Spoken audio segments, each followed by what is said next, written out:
Here we go. It is podcasting time. Welcome to everybody who's listening to us worldwide, and those of you trapped in your cars in Dubai, tuning in on 100.3 Talk. No, those that are trapped are the people that we've trapped, so that they have to listen to us. Exactly. But I do have a new accolade for us. We are the most listened to car-oriented podcast in the world, coming from Alco's. Coming from this office. In Alco's, there is no other podcast that is going worldwide and on terrestrial radio more listened to than us. Oak trees start from an acorn. Yeah. So we've got to start somewhere. Exactly. Welcome to everyone, by the way. And Glenn Power, as I said, is here. I'm here. I'm James Pikeway. And for the next little bit, we're going to talk about issues with vehicles and more and more. We've always got lots to talk about.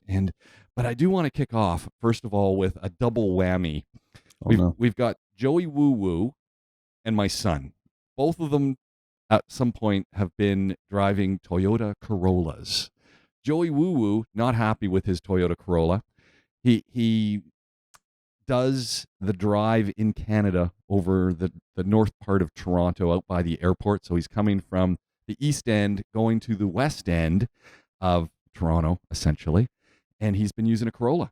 And he said the way he drives, we know how he drives. He's got his gimbal, manual gimbal for his phone. He's filming, he's talking, he's warming food up. Yeah. And 3-course meal. Yeah, 3-course meal. And seat heaters on because, sciatica. And in the summer. Yeah. Joey Woo Woo, big shout out. And his complaint is the darn thing gets way too buffeted by the trucks going by him or him going by the trucks. So that's his big complaint. Although the one thing that he measures all cars by, the one option that to him is the defining status point is lane assist. And he said the Toyota's got great lane assist. But he said that's where it ends. Which when you're doing full meal prep in the car, you need to know when you're crossing the white lines.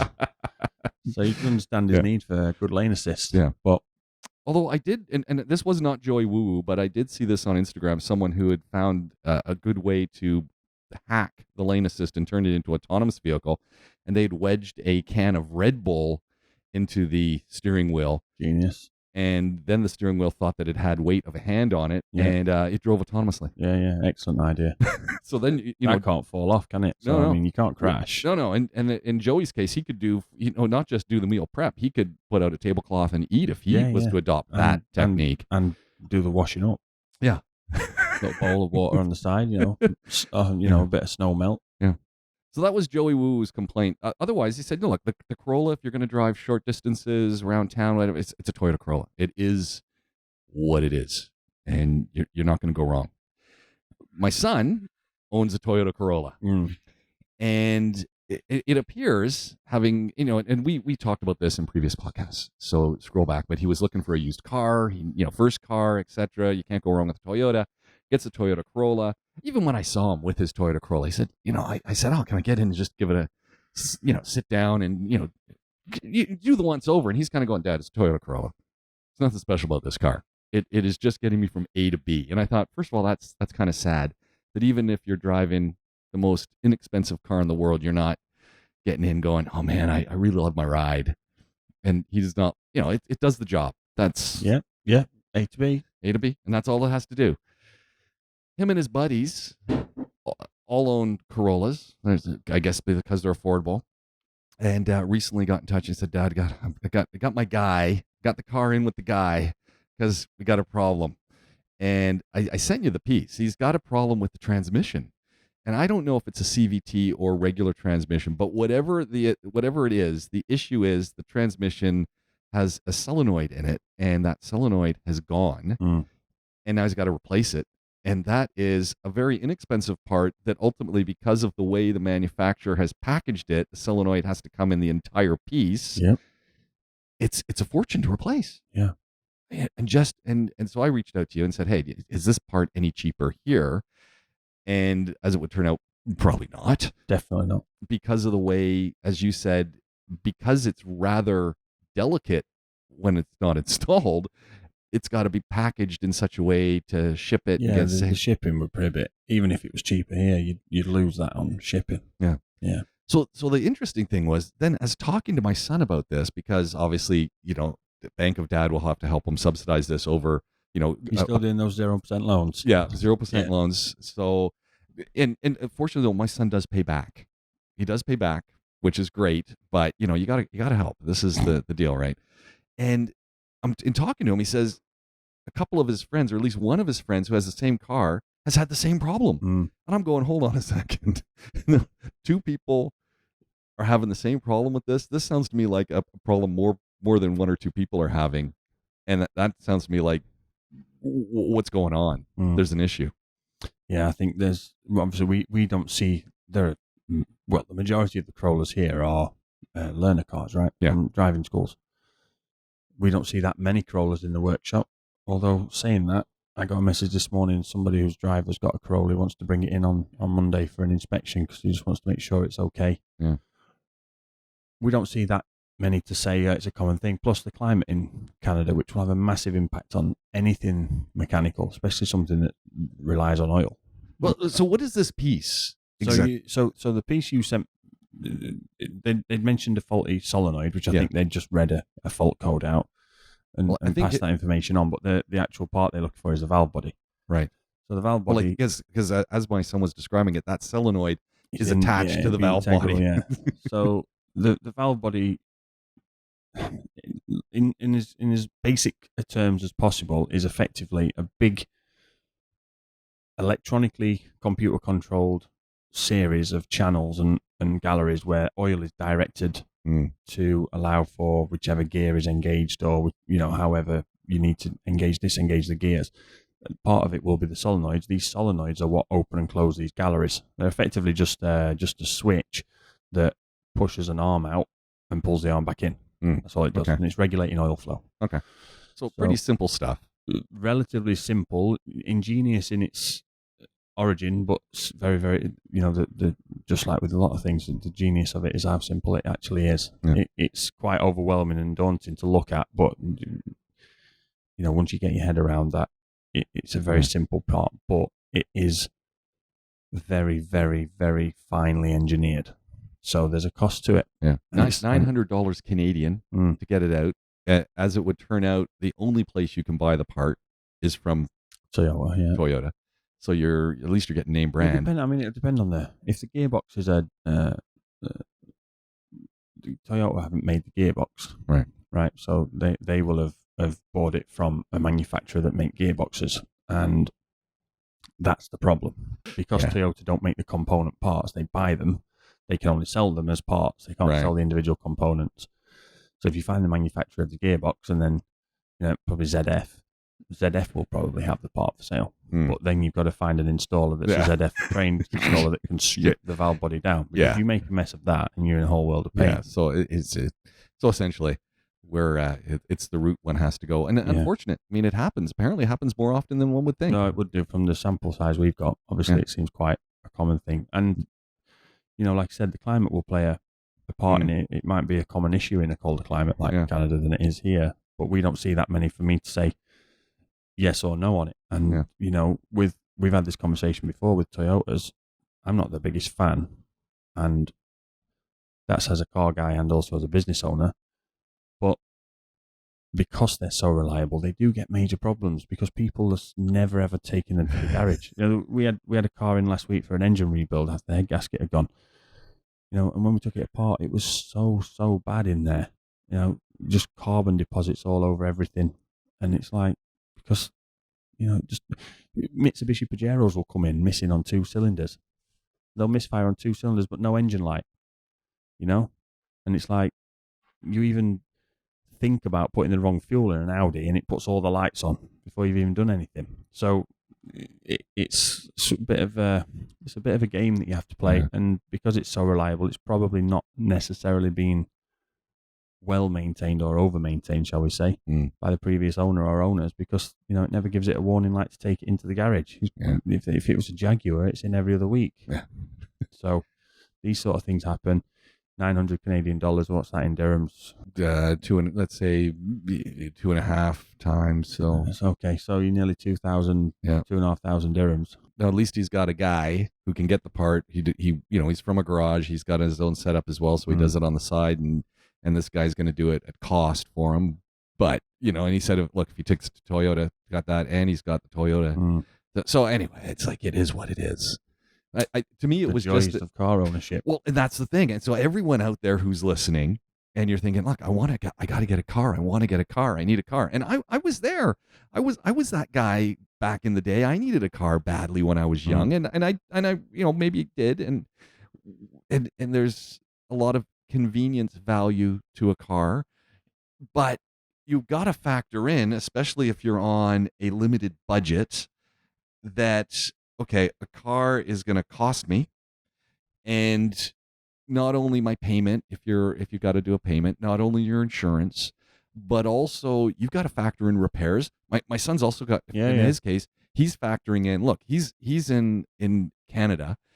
He's got to get winter tires. Like there's no ifs, ands, or buts. Four-season radials will not cut it. Tires, yeah. So he absolutely needs winter tires. And look, by law, I don't think he has to have winter tires where he lives. Quebec, just over, there is a law by a certain date, winter tires on your car. But he would be foolhardy not to put winter tires on it. And so that's another cost because you got to have that set hanging around. Look, they're not, they're about, 150 dirham, the basic ones, about 150 dirhams a crack.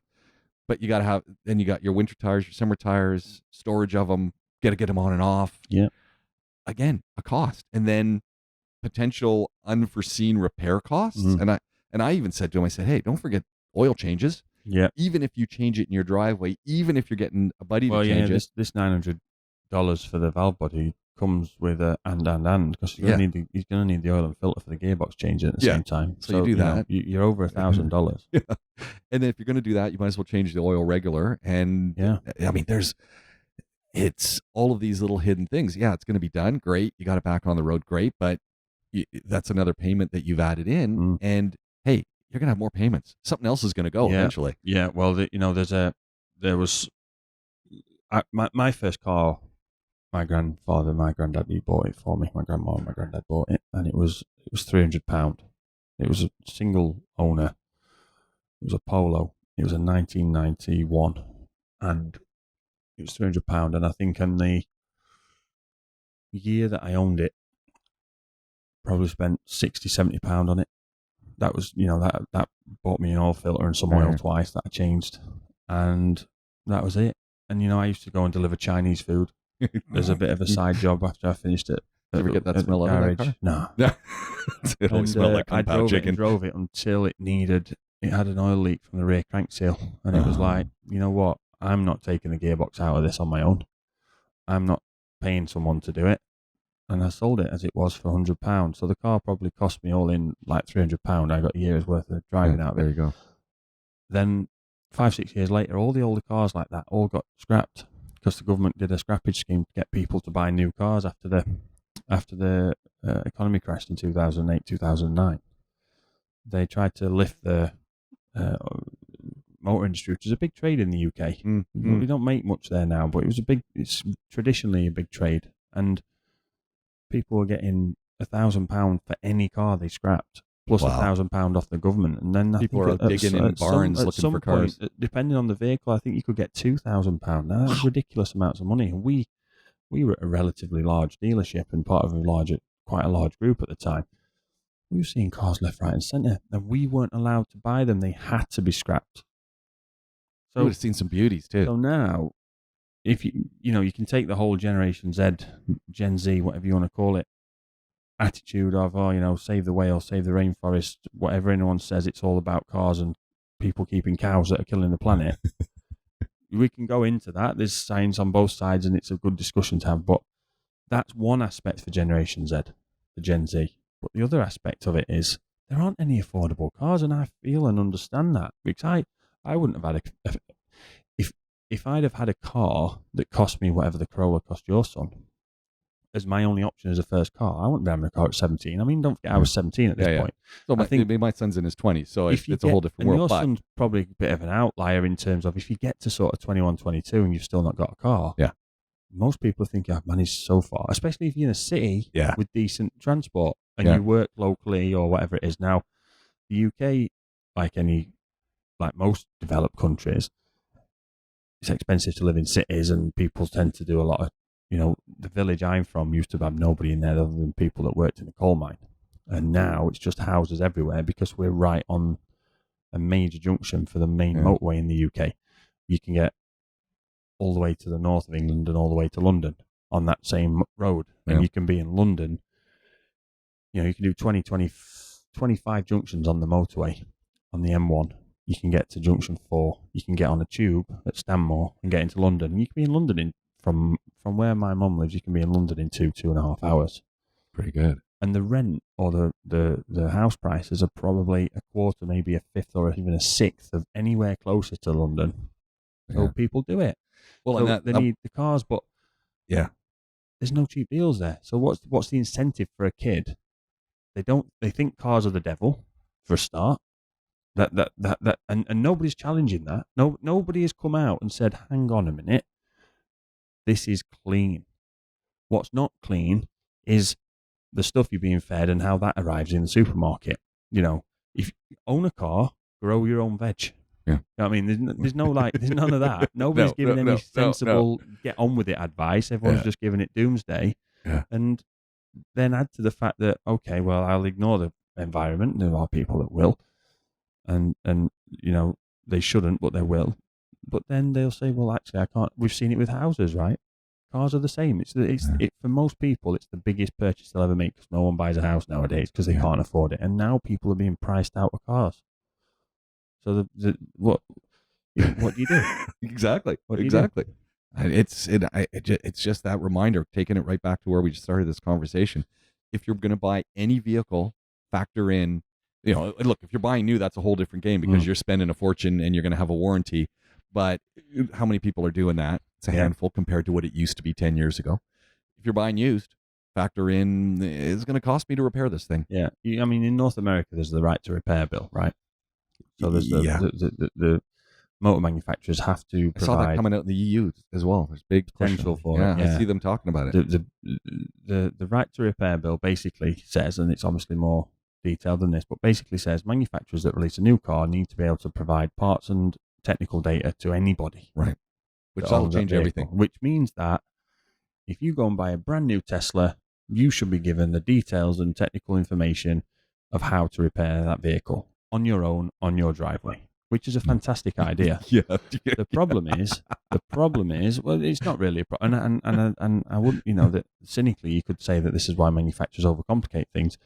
When you've got to take a bumper off to change a headlight bulb, or when the headlight bulbs don't exist and they're LEDs, have all the technical data you want, but you've still got to go and buy an $8,000 headlight, and take the bumper off without breaking it. Yeah, good luck. And, like with the example of a Tesla, you've also got 40,000 volt battery there. Yeah. Good luck. Speaking of Tesla, wonderful segue, Glenn. You're reading my mind. I'm reading the Vulcan mind meld happened here. This is something I just actually noticed this morning. Driving in, wife is driving with me, and I don't think my wife has ever driven with me into the podcast, but she dropped me off. She wanted to then go and check out one of the warehouse grocery stores here in Elco's. Nice. So it's perfect. I thought, all right, go do it. And we're driving, and a Prius goes past us, older model. Oh, you cursed at them. And I'm looking at this Prius going, first of all, one of the conversations we've had over and over and over again is, what is the longevity of the design of your vehicle going to be?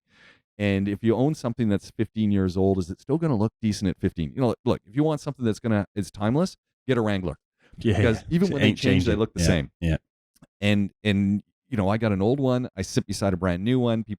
Wranglers all park beside each other. They're like, a herd.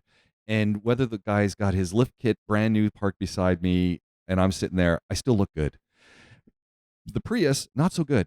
But as I was driving, and as you just mentioned, Elon Musk and the Tesla company, I looked at this Prius and I went, oh, that pickup that they're making? It does. Prius, it does look like that. Looks like Elon Musk ripped off the Prius. Yeah, it does look like body that. Design. It does, yeah. Slightly rounder, but it does. You're right. Yeah. Scary. I just went, whoa. Yeah. That's ugly, and that's why that Tesla thing looks Yeah. ugly. Yeah, I mean, Elon Musk is a genius on many sort of dimensions, if you want to say. But they made what's it even called now? The Tesla pickup. I can't even remember. But they made that look shocking. We do have computers in front of us. Are we but looking? No one cares. No one cares. It's shockingly ugly.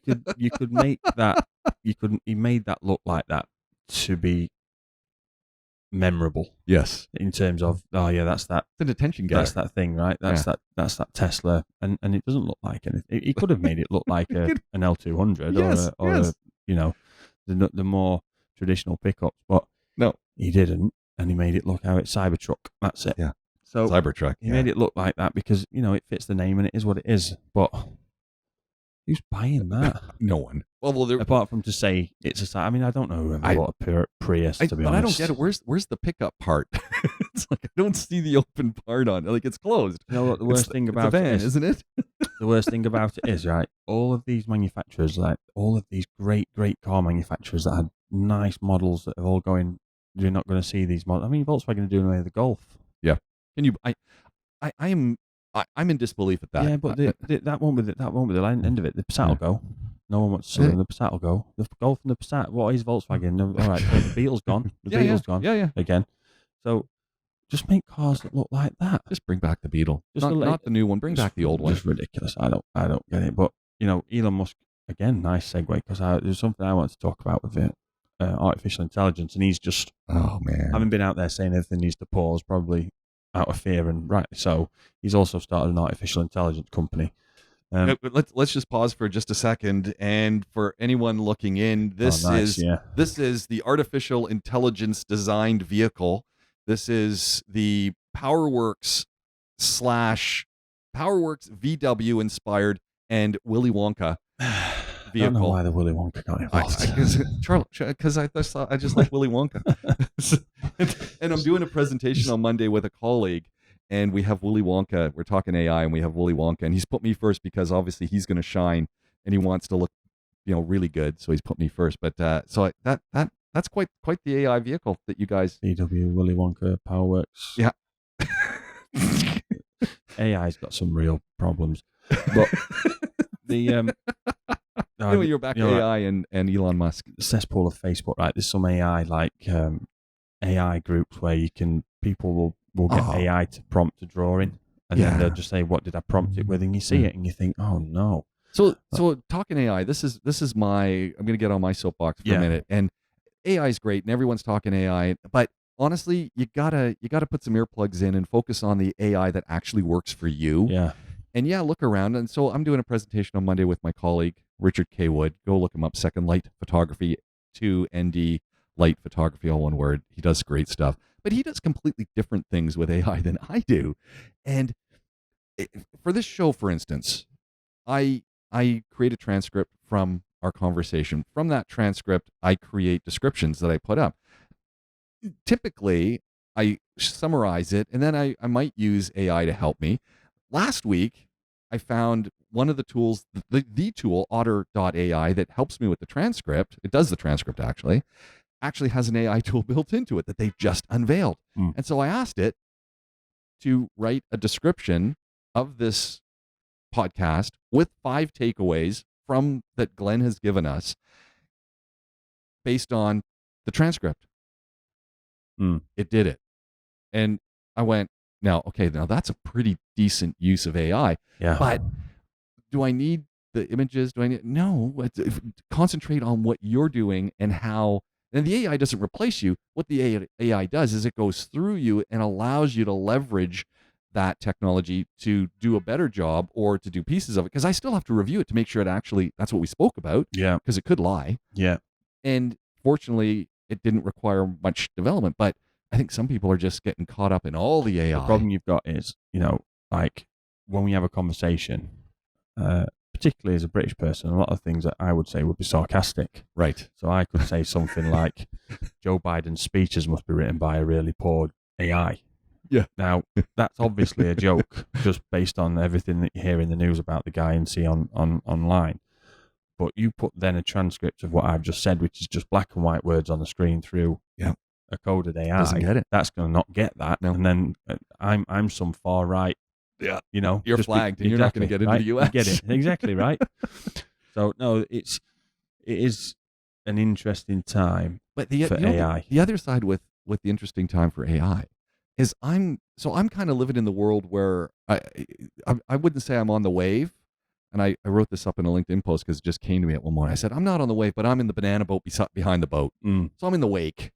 But I work with some people who are still in the change room. Yeah. Some of them in denial. Oh, complete. And I'm looking at this going, hold on a second. Come next semester. I mean, I was saying this 6 months ago, saying, oh man, I'm gonna have to really reinvigorate the way I teach. It's like, hold on. The way I teach now is irrelevant. You're gonna have to be not smarter, but more careful with marking, right? It's funny. AI essays handed in. So it's funny in that I was talking with a colleague about that. And I said, actually, we're going backwards. We're going backwards, but in a good way.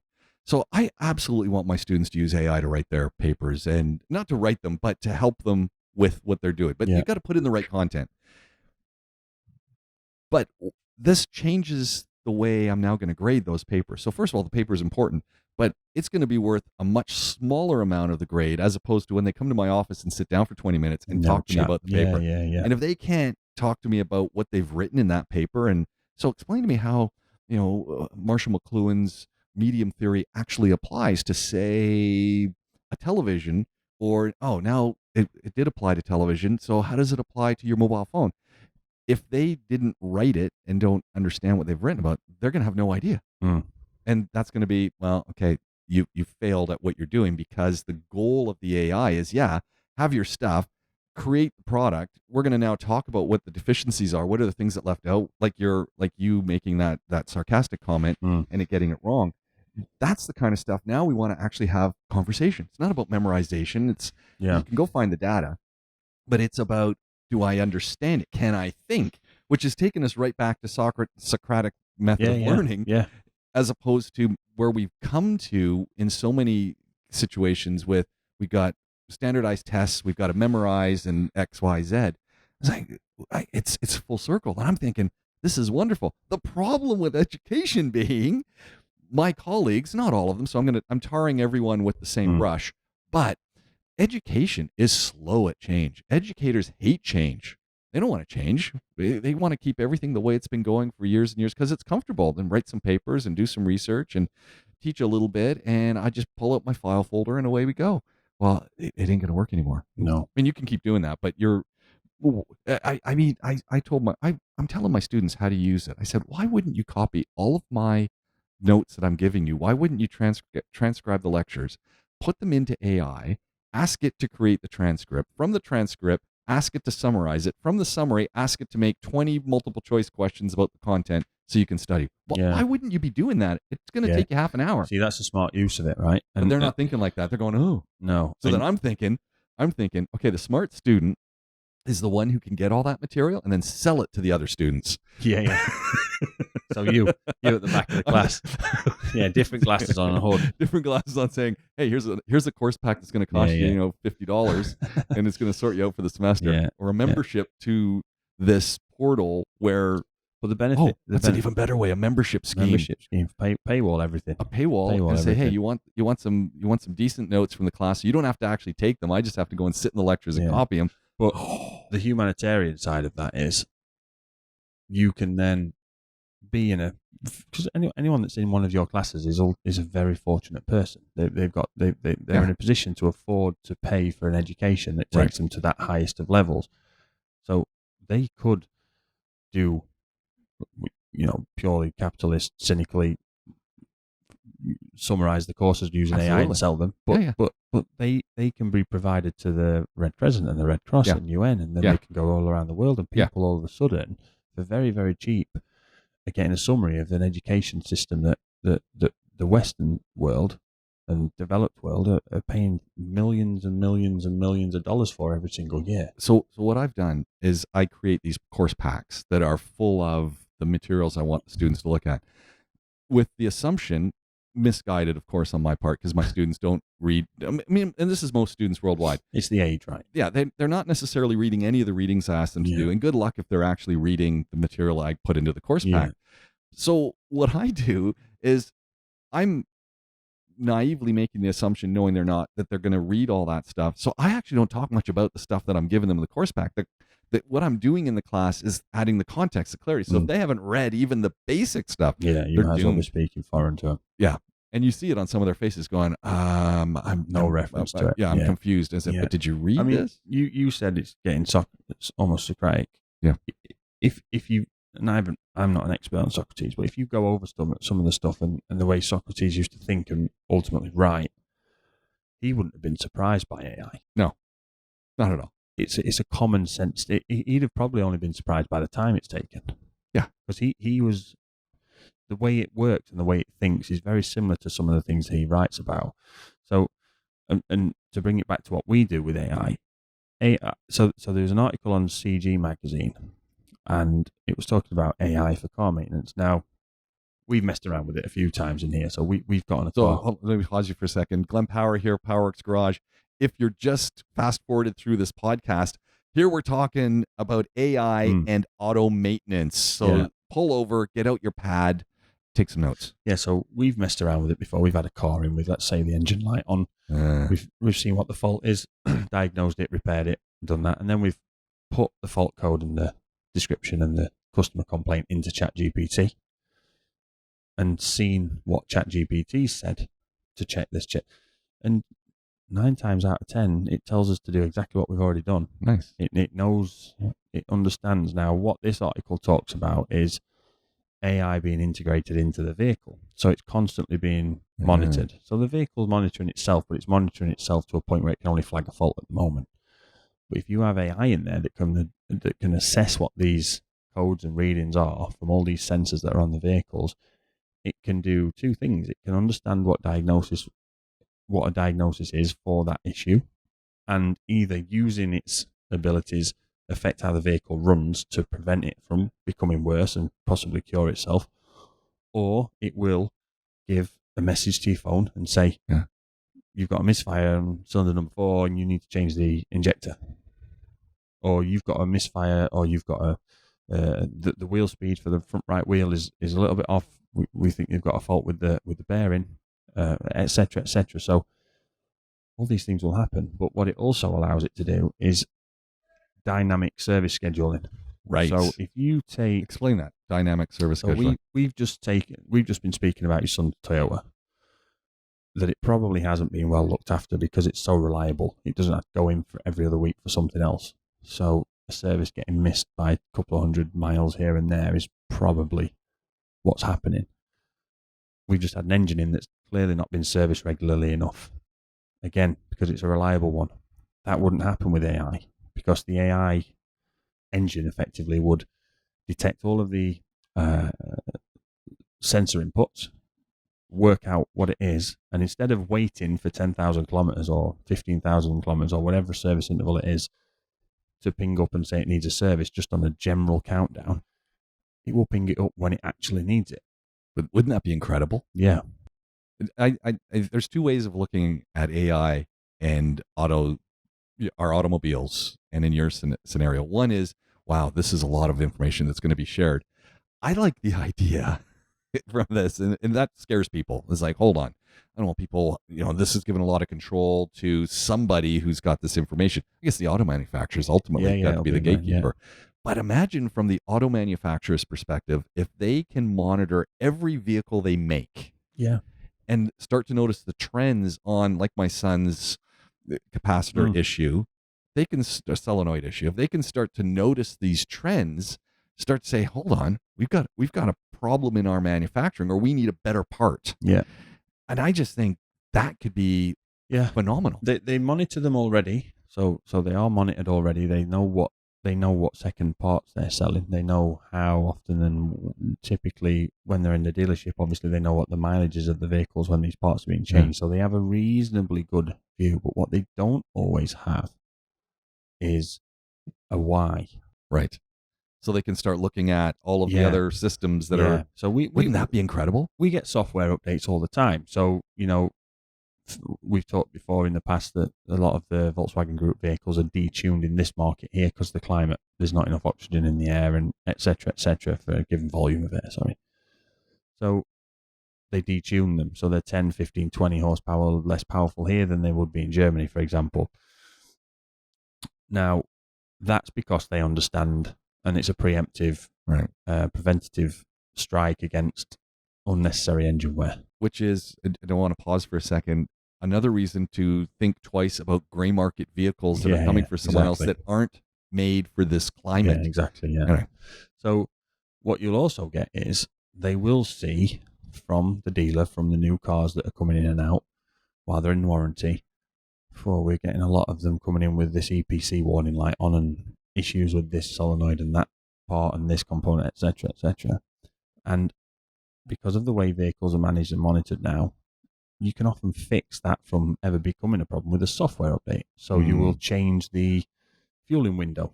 Yeah. You will change the timing of the spark plug ignition. So all of these kind of things can be done by software, but it's still quite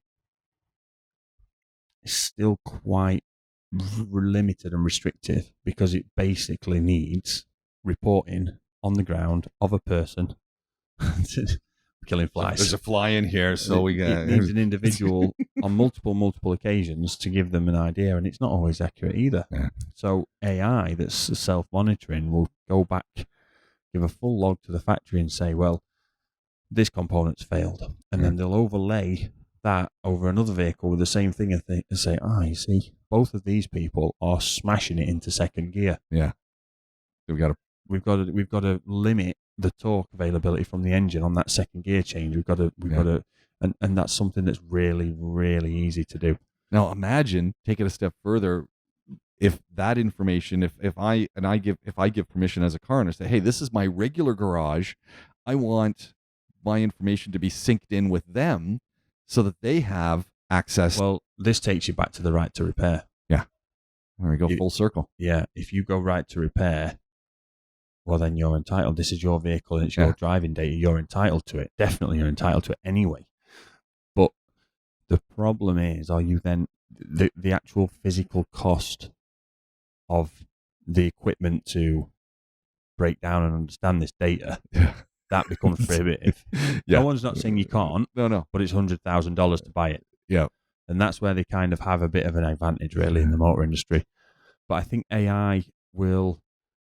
I think if it can store up the raw data and I can then throw it into, a third party it should be able to self-process itself. You should have an output where it can give you a written...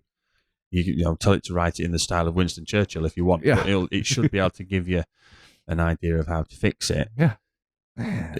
Potential. Just as we're getting to the point we're probably not going to have vehicles. Well, yeah. Hey, 2026, they're going to launch the RTA's flying taxi here, right? I'm looking forward to that. Yeah, my daughters are just constantly going on about it. I'm like, you don't understand. You don't understand. We're not having one. We're not going in one at all. I wouldn't have been the first person on an aeroplane. So I'm not going to be the first person in a flying taxi. No chance. But yeah, it's with AI in the motor industry, it is going to cost some jobs. It is going to cost some jobs, but it's not necessarily going to wipe jobs out. I think it's more a matter of missing and saving a couple of steps. AI will make life a little bit easier for technicians and diagnostics. Understanding. The problem comes if you believe in Skynet, because who's in control of your car? Yeah. And if you're driving, but your AI has got to the level of saying, well, you can't drive like that because that's dangerous, but you're trying to overtake something and then there's someone pulled out and coming the other way, you need to put your foot down, but it won't let you because you're not supposed to. This is where the problems come. And also, parts are already expensive. Parts are already expensive. If you've got to buy a valve body for a Corolla, but it's also one that's got AI interface, that's going to double, triple, quadruple the price. So it's going to take some time to apply. But when it gets to the point of AI on a vehicle, and then Elon Musk brings out his Neuralink, and everyone's got this chip in their head, it genuinely will be driverless cars with a driver. Yeah. Frightening. Speaking back to Elon Musk, we were talking about the what's he call that pickup truck? The Cybertruck. The Cybertruck. Toyota is going to be unveiling the IMV0. I have no idea. That's a weirdest name, and obviously it means something because the 0 is the amount of people that like it. And there's two things about this. The IMV0 is essentially a vehicle that they're putting out, kind of like the Hyundai Ruckus, which I've never seen one of those either. But it is a highly customizable, kind of like a Lego vehicle where you can change things on it. I thought, okay, that's pretty cool, and an interesting idea that I could buy this product and I could put the camper option on it, and especially if I could do it at home. But if you could change the configuration, and it's easy to do when you're buying it, as opposed to it's a whole other line. I thought that's kind of cool. But the other thing that caught my attention is it's going to be revealed this month at the Japan Mobility Show. Not the Japan Mobile Show, not the Automotive Show, not the Japan Car Show, but at the Japan Mobility Show. That tells you where we're going. Yeah, that's right. Yeah, we're being moved around. We're not moving things around anymore. Yeah. It's not. I mean, it's not the most offensive car, especially when you consider it's weird looking. It looks very Japanese. Yeah. If you're wondering what it is, just Google IMV0 Toyota, and you'll get the pictures. I mean, it's weird looking. I mean, and apparently, when you look at it, you think, it's electric. No, this is full internal combustion engine, this thing. And they've got a weird color scheme on it and kind of stuff. But, okay, it's a small, it's like the size of a Hayek or the Ford. What's the Ford?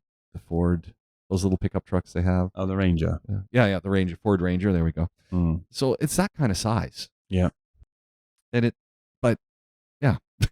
I mean, how many new models of Toyota are bringing out lately? It's ridiculous. I don't know what Toyota's doing. No, I don't. No one knows what Toyota doesn't know what they're doing. No. It's. I mean, we need to have all new model names. Just stick to what you're doing. Stop making cars that all look the same. This is all right. It's reasonably different. Yeah, but if you squint, it does look like a Lego Technics set. It does. That's what made me kind of go. I like that. Yeah. I always loved Tonka trucks. I do own one now, so that's. Speaking of, I got a complaint. Not a complaint, but it's a wish list for Audi. Because I passed an Audi Q8 and then an Audi A8L sedan, and I wondered where's the J? Which one do they have J? Because there's A to Q. Where's the J? Well, I'm not sure you're going to get one of those because you got the alphabet. They've got pretty big gap, and I'm figuring between A and Q, where's the stuff in between? Well, you see, they'd have to think of a reason to have the letter. What would it stand for? James. They could have the J for James. Yeah. I mean, now we're the most listened to podcast in this room. That's true. They might. We are the most listened to podcast in the world. Yeah. We are across Spotify, Google. Yeah. Everywhere. YouTube. Can't avoid us. We're on the air, and we are the most listened to automotive podcast out of Alco's in the United Arab Emirates. Alco's one. Alco's one. Yeah. There's 3 other Alco's. Yeah. Alco's one. Number one for the number one podcast. That's why we're here. That's right. That's exactly why we're here. I'm gonna get you a certificate for the wall right there. Yeah, well, we'll record one from DIP next time, and then we can have that one as well. We'll be the number one from DIP as well. Yeah. Anyway, that was that. That was it. There was something about BMW, but no one cares about BMW X2. The Audi, the Audi Q8 that you mentioned now. The Q. Oh no, the Q8 was the thing. So I like the Q8. That's obviously it was cute. It was a new one too. I mean, that's what the Urus is based on. The Lamborghini. Oh man, what a beautiful machine. Yeah, and the Bentayga, the Bentley, which isn't beautiful, but the Q8 is nice. Now here's an interesting observation I had today as well, because I'm basically car shopping. I'm fantasizing about owning other cars, but everyone knows that I'm never getting rid of my cars. So it's like, might as well just keep looking. Yeah. And so we've got the Q8 passing us, and then in the fast lane, we've got a Genesis going by, also a new one, the largest exhaust pipes I've ever seen, and they were stock, double the size of every other vehicle going by. And I just went, What was that on? It was on a Genesis. Nice.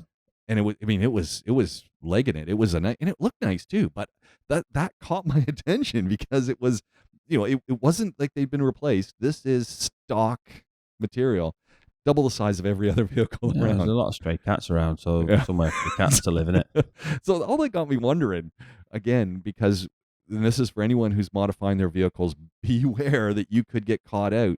Is that also something that gets you caught at the RTA when you're going in for a check? If you've modified the exhaust system, are they going to call you out on that? Yeah, you shouldn't pass the test with any modification to the exhaust. Yeah. Can you imagine? Because they're looking and they're going, this doesn't look like it came stock. Yeah, you shouldn't pass the test with a modification to the exhaust. That could be pretty bad if you got to suddenly go in and take off your funky sounding tailpipe. If you've gone like for like and put a stainless steel system in and it's not overly loud, obnoxiously loud, you're gonna be okay. You'll probably be fine. But if you go in having pops and bangs and crackles and an overrun and huge, looks like you've got a waste bin on the back as a back box, then you're gonna fail.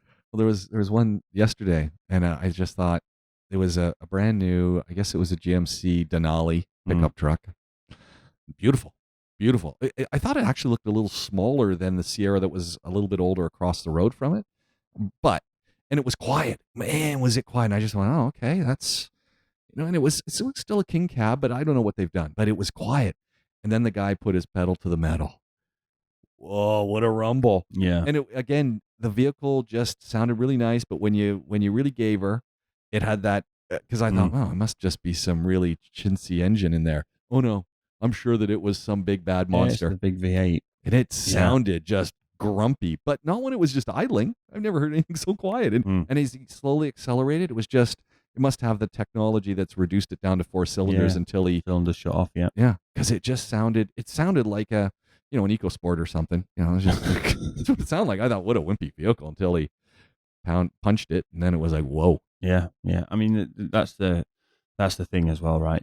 There's quite a big market here for modifications for cars, whether it's modifying them so you can use them in the desert, whether it's modifying them so that you can look cool with neons under it, or go faster stripes, or even go faster chips and stuff like that, and exhaust. But you are technically, glad I didn't put the neon lights on mine, running the risk of breaking the law. So all the people who have the lift kits and the extra wide suspensions, technically, they could get burned. Technically, shouldn't pass the test. Yeah. So I don't know how they. The laws are quite new, and interpreting them is going to take some time. I mean, I know they're giving people a little bit of a window. It's almost like you almost want to have the grandfathered in kind of thing. They don't grandfather here, so but that's the way you would do it. Yeah, you've got someone that's already done it. Okay, fine, no problem, but no more. Here's one last thing that just came to mind today, and I just don't know why people do it. I don't know why manufacturers do it. When they bring new vehicles out and they put the camouflage on them, and they drive them around with the camouflage, I just don't get why they do that. I know they're trying to hide its new vehicle, but why wouldn't you want to show off, this is the vehicle that's coming, you guys? You want to get rid of yours because you're going to get this new thing. Listen, it's exactly the same. It's exactly the same reason that Victoria's Secret is a huge shop in any shopping mall. It's lingerie for a new car. Because people are like, oh, I need to see what that looks like. And it draws the attention, but you can't actually focus a camera on it and get proper photos of it. You can't quite make out the lines. You can't definitely say, especially nowadays. Yeah. Is it a Kia or is it an Audi?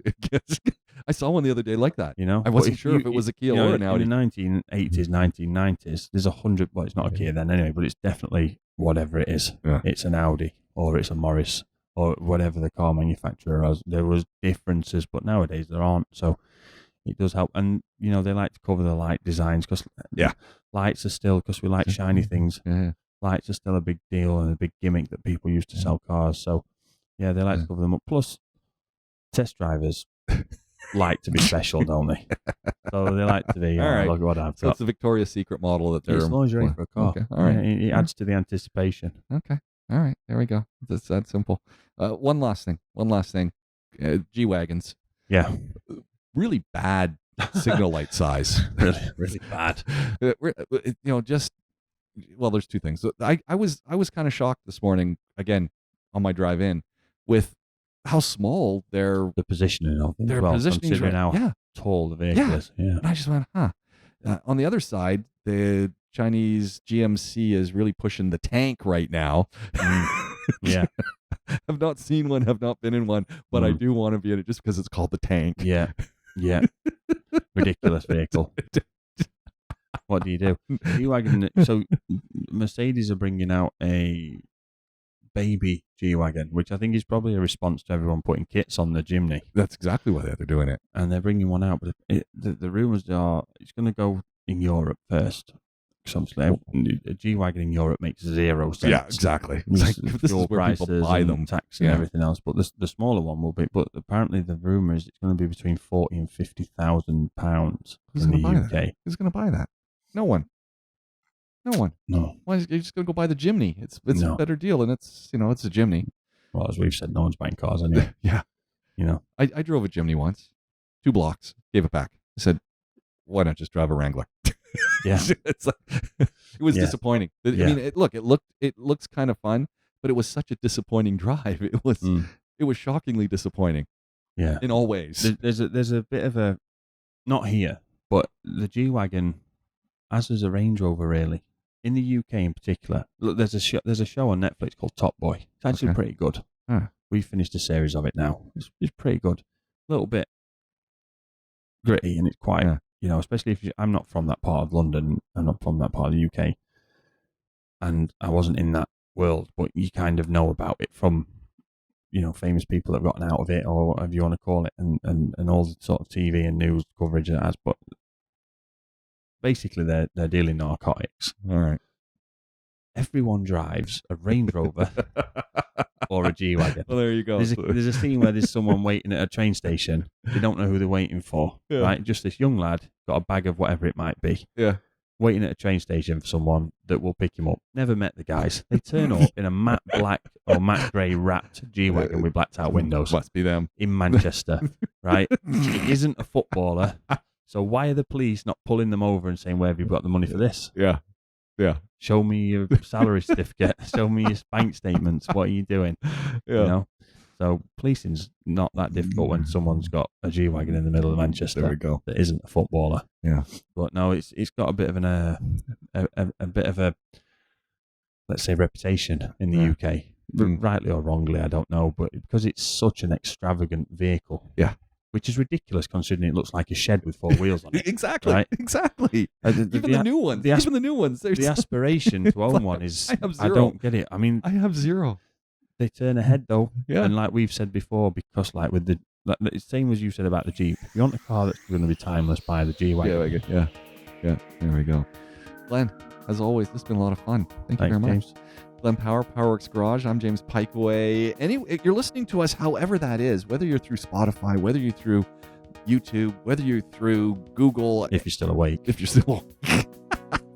Give us a like, give us a comment, tell us what's going on, fire us a question. We love to hear from you. And as you know, we are the #1 automotive podcast coming from Alco's One right here in Dubai. To the folks over at 100.3, great to have you along. Talk to you again real soon. Thanks for tuning in.